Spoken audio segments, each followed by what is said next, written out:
Salut tout le monde, bienvenue sur ma chaîne, j'espère que vous allez bien, moi ça va. On se retrouve pour une nouvelle vidéo les gars, ça va être une petite story time. Je me dois de vous expliquer ce qui m'est arrivé récemment. Ça concerne la compagnie Tunis Air.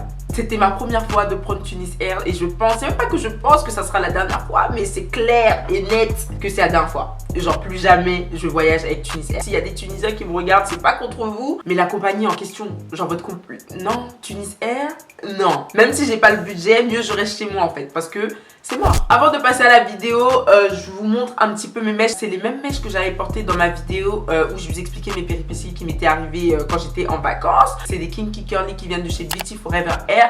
Donc là, j'ai un peu fait un effet mouillé, mais je voulais avoir un peu de volume, tu vois, garder un peu de volume, voilà. Donc j'ai juste mis un leave-in conditioner, de l'eau, beaucoup d'eau. Et puis pour fixer un petit peu les boucles, j'ai mis du Got To Be. Je pense que ça va grave devenir ma wig en fait de tous les jours. Donc est-ce que je te recommande? Oui. Donc si tu cherches des Kinky Curly, un peu comme ça, tu vois, pour avoir un peu de volume, barre d'infos, ok?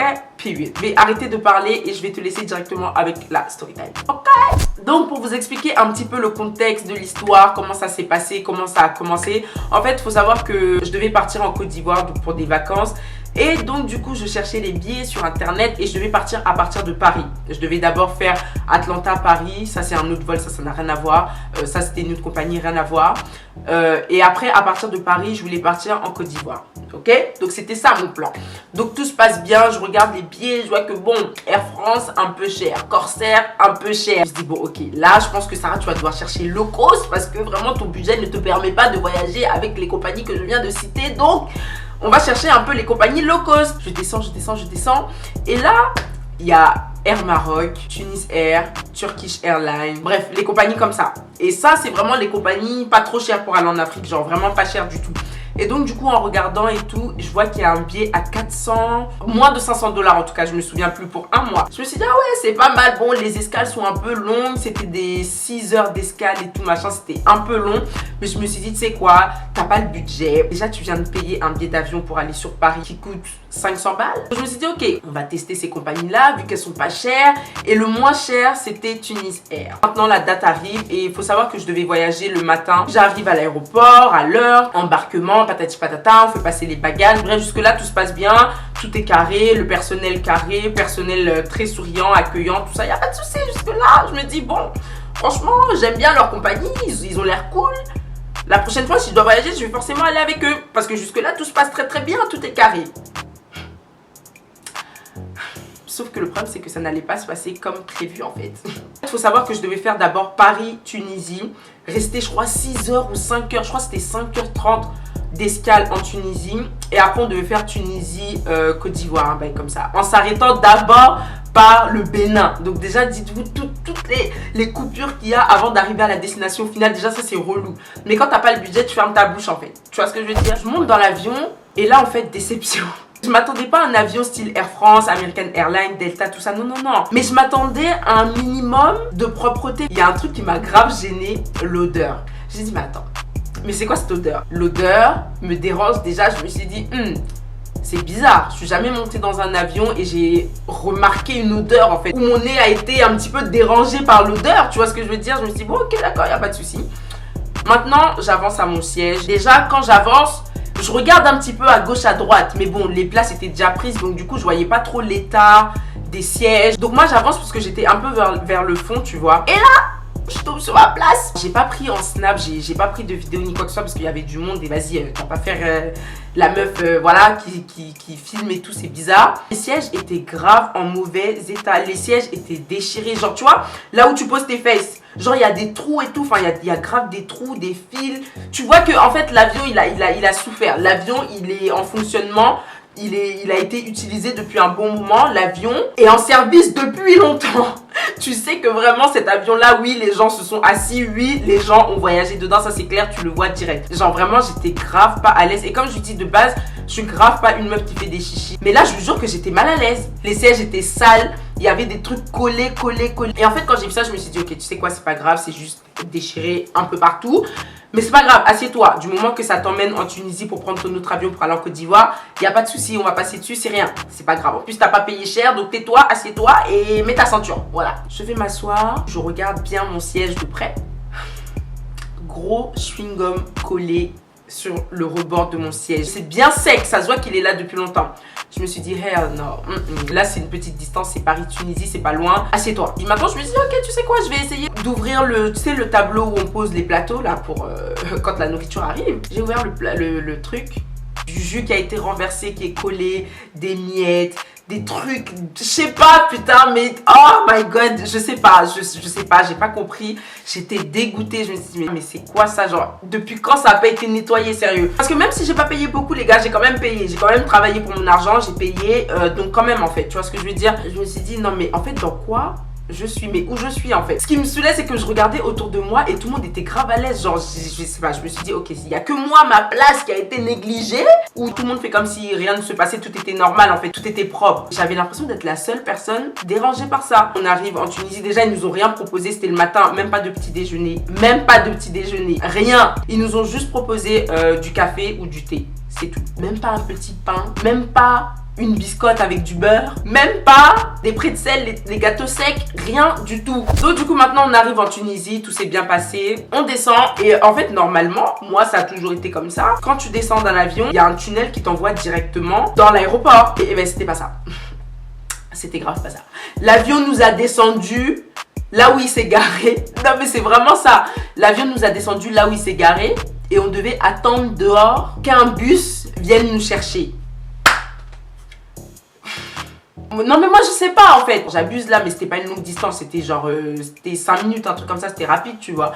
Mais non mais quand même, ça j'ai pas compris, ça aussi ça m'a dérangé, mais ok, je me suis dit bon tu sais quoi, c'est peut-être comme ça, il y a peut-être pas de tunnel qui relie directement à l'aéroport, c'est pas grave. En plus l'aéroport il est pas hyper grand donc c'est peut-être pour ça, donc c'est pas grave, y a pas de souci. Jusque là, ça me dérange un peu, genre ça me saoule un peu mais vas-y c'est pas grave là. Ensuite les 5 heures passent, on monte dans le deuxième avion, franchement ça allait, donc je me suis dit c'est bon.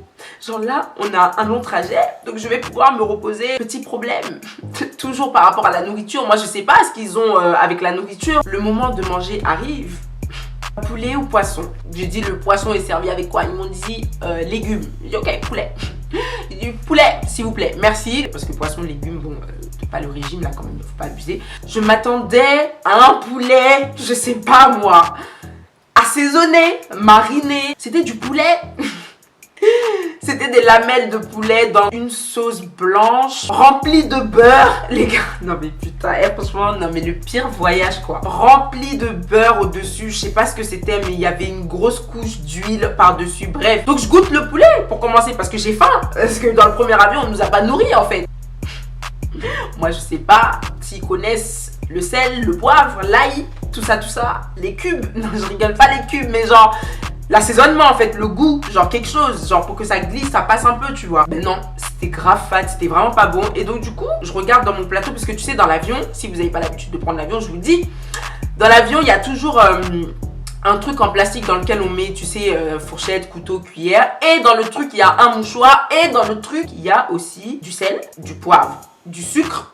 Et des fois, il y a même du lait en poudre. J'ouvre le truc en plastique, du coup, bon, il n'y a que la fourchette, le couteau, la cuillère. Il n'y a pas de sel, il n'y a pas de poivre, il n'y a rien. J'appelle une hôtesse de l'air et tout pour lui demander, bon madame, en fait, j'aimerais bien manger parce que j'ai très faim, mais j'aimerais aussi avoir du sel. Est-ce que c'est possible, genre, d'avoir un petit truc de sel là? Vous savez, les petits trucs de sel là qu'on donne à la cantine et tout. Enfin, normalement, il y a toujours ça sur les plateaux dans les avions. Mais là, il n'y en avait pas, tu vois. Donc, j'ai demandé gentiment à la dame, la bonne dame. Putain, c'est trop grave. La bonne dame me dit, ah, mais en fait, on n'a pas de sel, on n'a pas de poivre non plus. Et je suis là, genre, mais. Genre, enfin, vous avez pas de sel, genre sérieux? La dame me dit non, on n'en a pas parce que en fait, il y a beaucoup de gens qui ont la tension, certaines maladies, du coup, on n'a pas de sel. Et nous, qui n'avons pas la tension et qu'on veut manger des plats savoureux, comment on fait en fait? Comment on fait pour déguster en fait, non! Je me suis dit, ok, là, ça fait un truc de plus. Pendant tout le reste du trajet, 6 heures de vol, un truc comme ça. Et je vous promets que chaque 1 heure, il passait du thé ou du café. Non. Deuxième fois, du thé ou du café. Non. Troisième fois, du thé ou du café. Non. Quatrième fois, du thé ou du café. En fait, non, j'ai faim. En fait, je veux juste manger, sérieusement. Si vous avez des gâteaux, donnez. Si vous avez, je sais pas, du pain ou quelque chose, genre qu'on peut manger, quelque chose de comestible, donnez. Mais je ne veux ni de thé, ni de café. En plus, je vais vous demander après, vous allez me dire, vous n'avez pas de sucre. Non, en fait, je veux pas de thé, je veux pas de café. Laissez-moi. Si vous voulez pas me nourrir, laissez-moi, en fait. Frère, investissez dans la nourriture. investissez dans du sel, investissez dans du poivre, diminuez tout l'argent que vous mettez dans le beurre, que vous mettez dans les plats, l'huile, je sais pas, et le café, tout ça, j'en sais rien, mais investissez dans la nourriture s'il vous plaît les gars, c'est important. Maintenant le retour, franchement le retour ça allait, les avions étaient genre vraiment, c'était tranquille, c'était propre. Maintenant pour le retour on devait faire Abidjan, Tunisie, mais avant d'arriver en Tunisie on devait d'abord s'arrêter au Bénin pour que certaines personnes descendent et d'autres montent, qu'on puisse ensuite aller en Tunisie, après Tunisie faire une escale de je crois 3 heures ou 4 heures, après prendre un autre vol encore, aller à Paris, tout ça les gars c'est la pauvreté qui fait. Je vous promets c'est la pauvreté, sinon j'allais pas prendre ça. Normalement Côte d'Ivoire, Paris c'est 6h30, avec eux tu passes 14, 15, 16, 17 heures, 18, 19, des fois même 20, 21h, 22h de trajet, tellement c'est pas cher. Donc du coup on arrive à Paris après toutes ces péripéties, voilà. Je vais chercher mes bagages. J'avais 2 valises les gars. 2 valises plus ma petite valisette que tu sais que tu rentres avec dans l'avion, le trolley. Les gens récupèrent leurs bagages. Moi je suis là, bon c'est bizarre, depuis tout à l'heure je suis là et tout, pas de bagages, je comprends pas, qu'est-ce qui se passe. Les gens récupèrent, ils partent. D'autres attendent, ils récupèrent, ils partent. Moi je suis là. Même pas un bagage de sortie. Je me suis dit attends mais c'est bizarre. 5 minutes, 10 minutes, 15 minutes, 20 minutes, 30 minutes. Il n'y a toujours pas de bagages. Là, il restait juste une dame. Elle récupère ses bagages. Et c'était les derniers bagages qui sont sortis de l'avion. Les derniers. Et moi, j'ai toujours pas eu mes bagages. Hein. Je regarde le petit écran en haut. Il y a marqué livraison de bagages Tunis Air terminée. Livraison terminée. Livraison effectuée. Et ça veut dire quoi ça terminé? Genre, comment ça c'est... Non, attends. Il reste encore un passager qui n'a pas reçu ses bagages. La livraison de bagages ne peut pas être terminée. Genre, c'est pas possible en fait. Le tapis où on récupère les bagages qui tournent comme ça, il s'est arrêté de tourner. Ça veut dire vraiment, il n'y a plus rien qui va sortir. Rentre chez toi, c'est fini en fait. Je me suis dit, mais non. Je me suis dit, mais archi pas, c'est pas possible en fait. Donc, je vois un monsieur qui travaille à l'aéroport. Je lui dis, excusez-moi, tout le monde a récupéré ses bagages et tout. J'ai pris le vol tant avec Tunis Air. Et moi, j'ai aucun bagage qui est sorti. Je comprends pas. Genre, qu'est-ce qui se passe? Je me dis, ah ben là, faut aller vous plaindre au bureau des plaintes de bagages, je sais pas quoi. Donc, je vais tout au bureau des plaintes. Je vois un monsieur qui a pris la même compagnie que moi, qui est en train de se plaindre. Oui, j'ai pas reçu mes bagages, il n'y a rien qui est sorti. Là, j'ai perdu mes 2 bagages, comment je vais faire? La dame m'a dit, ah mais le seul truc qu'on peut faire, c'est remplir ce document-là. Quand on aura vos bagages, bah, on va vous appeler, on va vous livrer ça chez vous. Mon tour arrive et tout, la dame, elle me demande mon nom, mon adresse, d'écrire la valise, d'écrire parce que c'était pas là, c'était les valises. Que soi-disant, si on retrouve mes bagages, parce que là, bah, ils sont pas là, donc elle sait pas où ils sont, donc clairement, elle peut rien me dire. Mais le jour où on va retrouver mes bagages, ils vont m'appeler et je vais... Ils vont m'appeler et ils vont venir livrer ça chez moi. Le truc est que j'étais sur Paris mais uniquement pour 5 jours. Après je devais rentrer aux États-Unis. J'ai dit ça à la dame et tout. La dame m'a dit non mais t'inquiète pas. Même si t'es aux États-Unis et juste écris ton adresse, c'est pas un souci. Mais ça c'est si on le retrouve. Hein. J'étais au bout de ma vie les gars. En fait j'étais au bout du rouleau sérieusement. Déjà votre compagnie c'est pas trop ça. En plus de ça vous vous permettez de perdre des bagages des gens. Genre vraiment, genre, qu'est-ce qui se passe en fait? Genre, on est où? Sérieux. Franchement, j'étais vénère. Mais après, dans ma tête, je me disais, bon, vas-y, Sarah, c'est quoi? C'est pas grave. C'est que du matériel. Mais non, en fait, c'est pas que du matériel. Parce qu'il y avait tous mes trucs. Quand je pensais à tout ce qu'il y avait dans mes valises, genre, ça me faisait trop mal. Le lendemain, j'avais grave espoir qu'ils m'appellent pour me dire, oh, oui, on a retrouvé vos valises et tout, machin. Donc, le lendemain, rien. 2 jours après, rien. Et c'est que le 3e jour, ils m'ont appelé. Attendez, hein. Ne croyez pas qu'ils ont retrouvé toutes mes affaires. Attendez, c'est pas fini. Le 3e jour, ils appellent, ils disent à ma soeur que oui et tout, on va passer à telle heure avec vos affaires et tout machin. Voilà, restez chez vous, patati patata. J'étais tellement contente, mais si je savais, ils arrivent chez moi et tout, ma soeur elle descend pour récupérer. Et en fait, ils arrivent avec qu'une seule valise. Une seule valise. Devinez avec quelle valise ils arrivent? La valise où il n'y a absolument rien d'important. Et au moins, ils en ont retrouvé une. Donc, je vais pas trop me plaindre parce qu'au moins, ils en ont retrouvé une. Directement, j'appelle ceux qui s'occupent de ça, là. 30 minutes d'attente, les gars. 30 minutes d'attente au téléphone pour au final me dire oui, en fait, bah, on en a retrouvé qu'une seule. J'ai dit non, mais au téléphone, vous avez dit que vous en avez retrouvé 2. Que vous venez avec les 2. Et là, vous arrivez chez moi, il n'y en a qu'une seule. Comment ça se passe? Ah mais non en fait le livreur s'est sûrement trompé, c'est qu'une seule valise. Mais pour l'instant on a ça, le jour où on va retrouver votre valise ou le jour où on aura des nouvelles de votre... C'est vraiment ça hein, qu'ils m'ont dit, genre là j'exagère pas, c'est grave ça. Le jour où on va retrouver votre valise, bah, on va vous appeler et puis voilà, c'est comme ça. Là, on peut rien faire pour vous. Le lendemain, j'ai appelé, pareil, 30 minutes d'attente. Ils ont jamais décroché. Après, c'était des 35 minutes, jamais décroché. Ça fait 3 semaines que j'ai quitté la Côte d'Ivoire. Jusqu'aujourd'hui, je n'ai toujours pas de nouvelles de ma valise. Soit la valise est restée en Tunisie, soit la valise est restée en Côte d'Ivoire, soit la valise, ils l'ont descendue, je sais pas, au Bénin. J'en sais rien. En fait, je sais pas où ma valise est, je sais pas où mes affaires sont.